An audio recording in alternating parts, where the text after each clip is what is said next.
Good morning, welcome back to my channel Barsha blog and simple lifestyle. তো দেখো এখানে আমরা সকাল সকাল উঠে রেডি হয়ে নিয়েছি কলকাতা যাওয়ার জন্য। তো সোনু এখানে ভীষণই হ্যাপি। তো তারপর আমরা আমাদের গ্রামের বাসে উঠেও গেলাম, আর এখানে সবুজ মাঠ দেখতে দেখতে বর্ধমান পৌঁছেও গেলাম।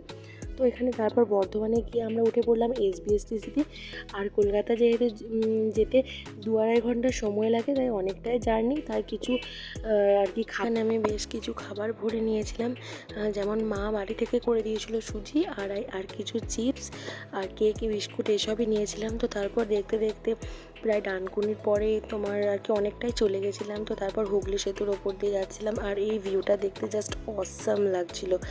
ওই যে নদীটা, হুগলি নদীটা, আর ওপরে যে ব্রিজটা দেখতে আমার এত ভালোই লাগছিল। আর অনেকটাই যেহেতু, তাই ভীষণ মজা করে করেই গেলাম। তো যেহেতু অনেকটা রাস্তা, আর দিদিভাই যেহেতু আমাদেরকে ধর্মতলায় আর কি নিতে আসবে, তো তাই জন্য কিছু মনে হয়নি। আর বর্ধমানেও এখানে আমাদেরকে বাবা বাসে তুলে দিয়ে গেছিলো।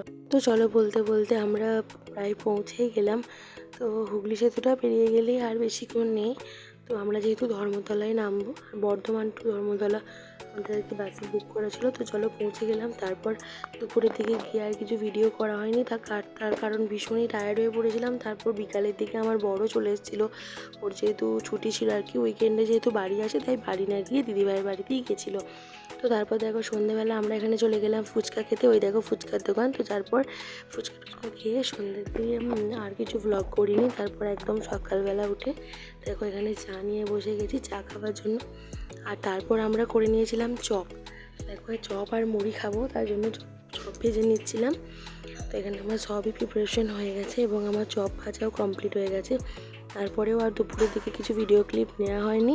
তারপর সন্ধ্যাবেলা একদম ওরা মোমো নিয়ে চলে এসেছিলো। তারপর এখানে মোমোও খেয়ে নিলাম। আর এখানে গড়িয়ায় আর কি মোমোটা খুবই টেস্টি বানায়। তারপর রাত্রি করে নিয়েছিলাম চিকেন, আর চিকেনটা না আমিই বানিয়েছিলাম। তো দেখো এখানে পেঁয়াজগুলো ভালো করে ভেজে নিয়ে, আর তারপর আদা রসুন এসবের পেস্টে আর কি যেমনভাবে চিকেন বানায়, একটু দই দিলে আর কি বেশি টেস্ট হয়। তো দেখো এখানে আমার চিকেনটা কমপ্লিটও হয়ে গেছে।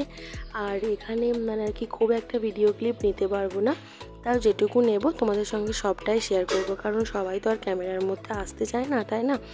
আর এখানে সবসময় ভিডিও করাও পসিবল নয়, যেহেতু বুঝতেই পারছো প্রথম ভিডিও করলে যা হয় আর কি। তো যাই হোক, এখানে দেখো আমার ছেলে আর দিদিভাইয়ের ছেলের জন্য মানে ভাগনার জন্য খাবার বেড়ে দিলাম। তারপর রাত্রিরে খেয়ে দিয়ে শুয়ে তারপর আবার সকালবেলা উঠে আমার বর চলে গেল আবার ওর অফিসে। চলো ওকেও টাটা করে দিয়ে চলে এলাম তারপর ঘরের মধ্যে। আর এখানে দেখো গাছগুলো দেখতে খুব ভীষণই সুন্দর লাগছিলো। এখানে তারপর ওদিকে এসে দেখি এক কাণ্ড, এখানে এসেছিলো হনুমান। আর এখানে মানে উপরতলায় যে কাকু কাকিমা থাকে, তো উনি আর কি হনুমানকে আলু কলা এসব দিচ্ছিলো। তো এগুলো দেখতে আমার ছেলে ভীষণই মজা পাচ্ছিলো, আর আমাদেরও খুব ভালো লাগছিলো। আর তারপর দেখো এখানে ননি মানে আমার ভাগ্নেকে ননি বলি, আর ননি আর সোনু মিলে মানে ওরা দু ভাই মিলে হনুমানগুলোকে দেখতে ভীষণই মজা পাচ্ছিলো। আর দেখো অনেকগুলো এসেছিলো, এখানে একটা ওখানে একটা করে অনেকগুলো, পুরো ওদের যে গ্যাংটা আছে না, পুরো গ্যাং মিলে এসেছিলো একদম। আর তোমাদেরকে একটা কথা বলি, আমি মানে আর কি এসপ্ল্যানেডে মানে ধর্মতলায় নেমে আমি মেট্রো করে এসেছিলাম, বাট ওগুলোর আর ভিডিও ক্লিপ নেওয়া হয়নি। যেটুকু পারবো তোমাদের সঙ্গে শেয়ার করব, চাইলে কিছু মনে করো না, হ্যাঁ?